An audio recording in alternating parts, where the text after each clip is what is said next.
나라에 대한 비유를 여러 가지로 말씀하는데요. 오늘 마지막으로 겨자씨의 비유입니다. 겨자씨의 비유와 비유에 대한 마지막 정리의 말씀이 33절, 34절까지 기록되어 있습니다. 복음서에는 다양한 천국의 비유가 있지만 마가복음에는 4가지만 등장을 했죠. 씨 뿌리는 비유, 등불의 비유, 자라나는 씨의 비유, 겨자씨의 비유입니다.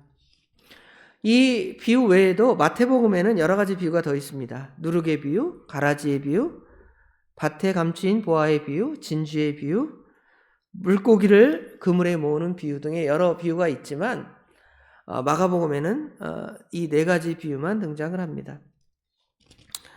그런데 이 마가복음에 등장하는 비유에 보면 한 가지 말씀, 등불의 비유를 빼고는 모두 씨와 관련된 비유입니다. 이 비유를 비교해 보면 어떻게 보면 같은 내용이 반복되는 것 같고 왜 같은 말씀을 똑같이 씨 뿌리는 비유로 또는 자라나는 씨의 비유로 겨자씨의 비유로 설명을 할까 보면 자세히 그 내용들을 비교해 보면 그 강조점이 조금씩 다르다는 것을 볼 수가 있죠. 물론 공통점은 씨앗이 자라난다. 씨를 심으면 곡식이 나서 크게 자라난다라는 것은 공통적인 특징을 갖고 있지만 그 안에 비교점들을 보면 이게 어떤 차이가 있구나를 생각해 볼 수가 있습니다. 먼저 씨 뿌리는 비유의 강조점은 뭐냐면 씨를 받는 마음, 그렇죠? 씨를 뿌렸는데 그 씨를 길가나 돌밭이나 가시덤불처럼 받으면 하나님의 말씀이 심기어졌다 할지라도 결실을 맺지 못하고 말라 비틀어지고 또는 씨앗을 튕겨내는 그러한 일을 하지만 말씀을 온유하게 옥토와 같은 마음으로 그 말씀을 받는다면 30배, 60배, 90배의 결실, 100배의 결실을 맺는다는 마음밭에 초점이 맞춰져 있습니다. 두 번째, 자라나는 씨의 비유를 보면 씨앗 자체의 능력, 물론 그 능력도 우리 하나님이 주신 것이지만 씨앗을 만드시고 그 씨앗에 생명을 주신 분은 하나님이시지만 그 씨 자체를 보면 그 씨앗이 일상 가운데 이 강대상 위에 씨앗이 놓여 있다. 그러면 그 씨앗이 아무 어떤 힘도 없고 능력도 없을 것입니다. 그러나 그것이 땅에 심겨지면 땅 속에서 수분을 공급을 받죠. 물과 또 하늘로부터 햇빛, 공기 이런 것들을 공급받아서 싹이 트고 뿌리와 줄기와 잎과 심지어는 꽃과 열매까지 맺게 되는 그런 과정들을 하나님께서 그 씨앗에게 심겨주시고 그렇게 행하셨다는 것이죠. 하나님의 나라가 이와 같이 하나님께서 주신 능력으로, 인간의 능력이 아니라 하나님의 주신 능력으로 씨앗이 스스로 자라서 열매를 맺고 아름다운 결실을 맺게 되는 그러한 과정이 씨 뿌리는 비유를 통해서 이렇게 드러나 보여주는 것이죠. 오늘 마지막 세 번째로는 겨자씨의 비유입니다. 여기 30절. 자, 30절을 보면 또 이르시되 우리가 하나님의 나라를 어떻게 비교하며 또 무슨 비유를 나타낼까 그랬죠. 이 표현들은 각각의 비유를 표현할 때마다 공통적으로 쓰이는 표현이 된 말인데요. 여기 31절에 보면 이제 겨자씨 한 알, 그 씨앗이 겨자씨 한 알과 같다는 것입니다. 겨자씨 한 알, 세상의 모든 씨앗보다 작은 씨앗이라는 것이죠. 물론 겨자씨보다 더 작은 씨가 이 세상에 존재할 수도 있을지 모르겠습니다. 그러나 과학적으로 어떤 씨가 제일 작은 씨인데 이래타 저래타 그거를 설명하기 위한 말씀이 아니라 유대인들이 이해하고 모든 사람들이 어느 정도 이해할 수 있는 씨 중에 작은 씨앗 하면 겨자씨가 이제 탁 머리에 들어오겠죠. 그 작은 씨가 유대인의 관점에서 이해하는 가장 작은 씨가 겨자씨였는데 그 씨앗이 자라서 얼마만큼 지금 되냐면 나무처럼 크게 2m, 3m까지 그렇게 자라게 됨을 언급하고 있습니다. 그 씨가 성장한 후에는 작은 씨지만 어떠한 것들보다 더 크게 자라게 되기 때문에 예수님께서는 겨자씨의 비유를 우리에게 하나님의 나라를 설명하는데 사용하고 계심을 알 수가 있습니다. 실제로 우리가 이 복음서와 사도행전을 보면 예수님께서 하나님의 나라를 선포하실 때 예수님이 홀로 처음에는 선포하셨겠죠. 회개하라, 천국이 가까웠느니라 말씀하셨습니다. 그리고는 그 하나님의 나라 복음을 선포하시기 위해서 겨우 제자 12명을 택하시죠. 또 예수님께서 부활하신 후에는 예루살렘에 겨우 120명의 문도가 모여서 하나님의 나라를 위하여 기도하고 성령님의 임하심을 간구했습니다. 그런데 오늘날 수많은 사람들이 교회를 믿고 하나님 나라에 들어오잖아요. 엄청납니다. 전 세계 기독인의 숫자가 20억 명 이상이 되는데요. 뭐 그거라 할지라도 12명에서 아니면 처음에 예수님으로부터 시작해서 20억 명 이상, 이거는 지금 현재의 기독 인구가 20억 명이라고 생각을 한다면 그 이전까지 지난 2000년 동안 예수를 구주로 믿고 그 하나님의 나라 영역 안에 들어간 사람들이 수도 없이 많을 거 아니에요. 하나님의 나라가 이처럼 작은 것처럼 아무것도 아닌 것처럼 보여지지만 심긴 후에는 32절에 보면 자라서 모든 풀보다 커지며 큰 가지를 내나니 공중의 새들이 그 그늘에 깃들일 만큼 되느니라. 하나님의 나라가 그와 같이 성장함을 보여주는 것입니다. 우리 대한민국도 생각을 해봅시다. 1880년대에 2명의 선교사가 우리나라에 들어왔습니다. 부부 4명이겠죠. 그런데 그 소수의 사람들이 150년이 지난 지금에는 남한의 그 19%의 사람이 기독교의 신앙을 가지고 있다 그래요. 최고 많을 때는 한 25%까지 된다 그러는데 그보다 더 떨어져서 그래도 19%. 얼마나 많은 사람들이 예수를 믿고 신앙을 고백하고 있습니까? 욥기서에 보면 내 처음은 미약하였지만 내 나중은 심히 창대하리라 그랬죠? 이건 뭐 세상에 뭐 잘 먹고 잘 되고 성공하는 비결을 말하는 것이 아니라 하나님의 나라가 그와 같이 성장하는 비유라면 겨자씨 비유에 잘 적용될 수 있는 말씀이라 하겠습니다. 하나님의 나라는 이와 같아서 생명력이 있어서 이렇게 크게 자라고 많은 사람들이 볼 때 드러나게 보여지는 것이 바로 하나님의 나라임을 우리에게 설명해 주고 있습니다. 이제 33절부터 34절에는 비유의 말씀들을 마무리로 정리하고 있습니다. 하나님의 나라를 비유로 설명하신 예수님의 비유를 통하여 하나님의 나라가 다양하게 설명이 되어 있습니다. 몇 가지로 정리해 보면 첫 번째로는 하나님의 나라는 모든 사람에게 드러나게, 확연하게 드러나게 임한다는 것이죠. 은밀하게 임하는 것이 아닙니다.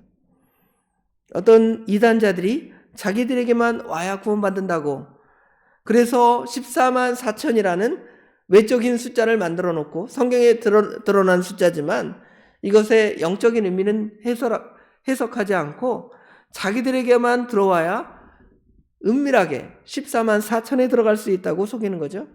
그러나 그것은 결코 하나님의 나라의 특징이 아니고 하나님의 나라는 등불을 켜서 등경 위에 들어서 많은 사람들이 하나님께로 그리스도에게로 돌아오는 것이 하나님의 나라라고 말씀드렸습니다.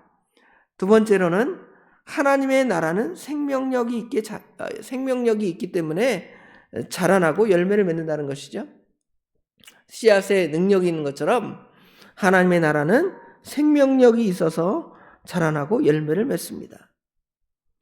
세 번째로 하나님의 나라는 씨앗을 뿌렸다 그래서 당장 어떤 금방 열매가 보여지는 것이 아니에요. 하루가 지나고 이틀이 지나고 한 달이 지나고 이제 봄에서 가을이 되어야 열매가 풍성히 맺어지는 것처럼 하나님의 나라는 그냥 맺어지는 게 아니에요. 하나님의 뜻대로 되었지만 많은 사람들의 수고를 우리 하나님께서 사용하신다는 것이죠. 여러분이 가서 복음의 씨앗을 뿌리고 하나님의 말씀을 전할 때 어떻습니까? 여러분 예수 믿고 구원받습니다. 한번 복음 전하면 당장 교회 와서 예수 믿겠다고 교회에 등록을 합니까? 그러지 않잖아요? 안 듣는 것 같아요. 또 두 번째 가서 말하고 세 번째 가서 말하고 10번 20번 쫓아가면 그때서야 그래 한번 가볼까? 또 교회 나오면 어떻습니까? 교회 나오면 목사님의 설교를 듣고 감동을 받아서 바로 중생 건너는 게 아니에요. 처음에 와서는 예배 시간에 꾸벅꾸벅 졸고 무슨 말 하는지 모르겠습니다. 내가 교회를 계속 다녀야 되는지 말아야 되는지 모르겠습니다. 그렇지만 억지로라도 우리 성도 여러분들이 붙들어서 교회에 앉혀놓으면 또 하루 지나고 또 이틀 지나고 한 달 지나고 또 1년 지나고 그러면 어느 순간인가 그 성도의 마음에 뭐가 들어가 있어요? 하나님의 말씀 복음이 들어가서 예수를 구주로 믿고 우리와 같이 똑같이 신앙생활을 하는 것을 볼 수가 있습니다. 하나님의 나라가 그와 같은 것을 보여주는 것이죠. 또 하나님의 나라는 스스로 자신의 능력을 따라 자라는 것이 아니라 자라나게 하시는 분은 하나님이시라는 것이죠. 하나님께서 물도 공급하시고 햇빛도 공급하시고 공기도 허락하시는 것처럼 성령 하나님께서 하나님의 말씀을 들을 때에 그 사람에게 그 하나님의 말씀을 받도록 중생 거듭나게 하는 자가 하나님 나라에 들어갈 수 있고 하나님 나라의 은혜 가운데 있게 되는 것입니다. 하나님의 나라는 처음에 작게 보여도 나중에는 확실하게 성장하고 드러나는 것을 여기 씨 뿌리는 비유를 통해서나 아니면 2m, 3m까지 자라나는 겨자씨의 비유를 통해서 우리가 볼 수가 있습니다. 마가복음에는 등장하지 않지만 누룩의 비유를 통해서 누룩이 다른 성경에는 죄를 상징하기도 하지만 누룩의 비유에서는 그 누룩이 영향력을 그렇죠? 빵이나 이런 음식에 영향력을 미쳐서 커지는 것처럼 빵을 부풀게 하는 것처럼 하나님의 나라도 그렇게 크게 확장하고 성장하고 영향력을 미치는 것이 하나님의 나라라는 것을 이 비유를 통하여 우리에게 분명히 보여줍니다. 우리가 이런 여러 가지 비유의 말씀들을 우리가 배웠는데요. 우리는 그러면 이 비유의 말씀을 통해서 어떻게 이제 살아가야 할 것인가를 결론적으로 보는 거죠. 첫 번째로는 하나님의 말씀을 순하게 받고 온유하게 받고 겸손하게 받아서 순종하여 열매 맺는 삶을 살아야 한다는 것을 보여주는 것이죠.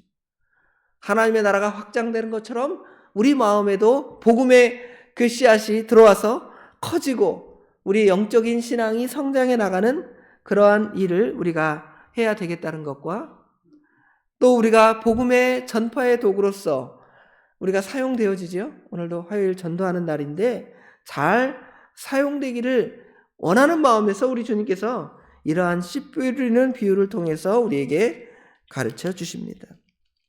또 결론적으로는 마가복음에는 등장하지 않지만은 마태복음에는 그 종말에 관련된 것들이 비유에 등장을 해요. 하나님의 나라와 종말. 그 하나님의 나라의 종말에 보면 예를 들어 곡식과 가라지의 비유를 통해서 이제 주님이 재림하실 때가 되면 가르신다는 것이죠. 고기를 그물에 잡아서 좋은 물고기는 담아서 그릇에 담겠죠. 아닌 악한 부족한 것들은 다 갖다 버리는 구분하는 하나님의 심판의 말씀 메시지가 분명히 다른 비유에 등장하고 마가복음에도 그런 표현들이 등장을 하긴 합니다. 24절 25절에 보면 또 이르시되 너희가 무엇을 듣는가 스스로 삼가라. 너희가 헤아리는 그 헤아림으로 너희가 헤아림을 받을 것이며 더 받으리니 있는 자는 받을 것이요 없는 자는 그 있는 것까지 빼앗기리라 라는 말씀과 또 29절에 보면 열매가 익으면 곧 낫을 대나니 이는 추수의 때가 이르렀습니다 하고 간단하게 표기가 되어 있지만, 이제 우리가 영원히 이 세상에서 하나님 나라가 확장되는 역할을 하는 것이 아니라 주님께서 이 세상을 심판할 때가 온다는 것이지요. 그때에는 우리가 이 하나님 나라 확장에 쓰여진 도구로서 잘 감당하는 역할을 얼마나 했는가에 따라서 하나님께서 어떤 자에게는 상을, 어떤 자에게는 책망을, 또 어떤 자에게는 믿지 않는 자에게는 영원한 하나님의 심판이 있다라는 것을 이 천국 비유를 통해서 또 마지막으로 우리에게 보여주는 것이죠. 이 말씀 우리가 잘 깨닫고 오늘도 주님의 뜻 가운데 하나님 나라 확장에 개인적으로나 또 교회적으로나 또 전 세계적으로 하나님의 복음을 또 하나님 나라를 확장하는 일에 우리가 힘써 도구로 사용되기를 주님의 이름으로 간절히 축원합니다. 기도하겠습니다. 아버지 하나님, 은혜와 사랑을 진심으로 감사합니다. 지난밤에도 저희들을 주님의 품 안에 보호해 주시고 오늘 말씀을 통하여 하나님 나라의 비유를 마지막으로 정리할 수 있도록 은혜와 복을 주신 것 감사합니다. 저희들 이 하나님 나라가 어떠한지를 이렇게 배우고 또 우리가 하나님 나라 확장의 도구로 사용되는지를 깊이 깨닫고 알았사오니 이 말씀을 따라 하나님의 선한 뜻을 이루며 복음 전파자의 사명을 믿음 안에서 잘 감당해 나가는 하루가 우리 일생이 될 수 있도록 우리 하나님 친히 함께하여 주시옵소서. 오늘 하루 또 우리 주님께 온전히 맡기고 부탁드립니다. 우리 하나님께서 우리의 모든 것들을 친히 주장하여 주실 줄 믿사오며 예수님의 이름으로 간절히 기도드리옵나이다. 아멘.